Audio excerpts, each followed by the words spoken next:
The shortest chapter in Vesalius is about women.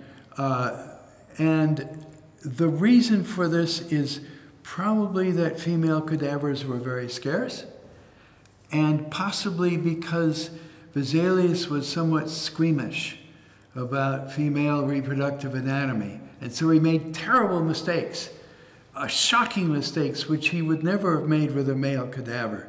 So there is, although he's interested in the glamour of the female cadaver, especially the cadaver of a woman of reproductive years, he has very little to say that is accurate and useful.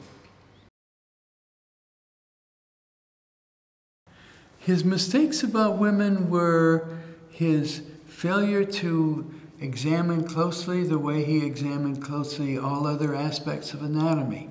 So, for example, his most outrageous series of mistakes is in one of his biggest diagrams. And it's a diagram of the uterus and vagina of a female subject. And he has the urethra emptying into the vagina. He also has this combination of elements, the vagina and the uterus and so on, and he has it looking like a male penis. So he has an idea that female anatomy in some way is a variation of male anatomy, rather than the other way around, for example, or as a distinct thing. He is trying to think of female anatomy as a metaphor, so to speak, or as a failed imitation of male anatomy. And so he made horrendous mistakes. I think the one that's most shocking is having the urethra emptying into the vagina. I think his failure to make a close examination of female anatomy has to do with a certain squeamishness, which doesn't come out in anything he says, but clearly comes out in the diagrams which he printed. He had these diagrams made, he had them drawn, he had made them very large. Why did he make them so large when he was squeamish about female reproductive anatomy? I have no answer to that, but it is his most outrageous series of errors in human anatomy.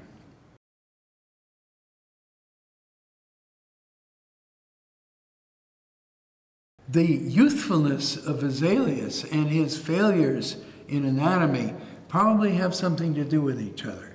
He was very intensively and expensively educated from an early age, and as we know from that time, in fact, early part of the 20th century, men had more money and time and attention devoted to their education than women did. It was assumed that women would not have a professional role. And so Vesalius was probably what we would today call a geek. That is, a person without good social skills, and a person particularly without social skills that would have any relevance to his relation to women. So he worked night and day on his project. He no doubt was not encouraged to spend time with his female compatriots, and so it simply wasn't part of his life. How did a person like Vesalius, of his rank, position, and ambitions, come to marry at all? One of the reasons was that Vesalius was one of several generations of his family who had been famous physicians. He was no doubt under a certain amount of pressure to have his own offspring. A marriage partner was no doubt found for him. It was like an arranged marriage. Most marriages in the 16th century were arranged in some way or another. And so Vesalius took time out to marry a bride who was considered to be appropriate to his age and station. And by that woman, he had a child. So it was a footnote to his life.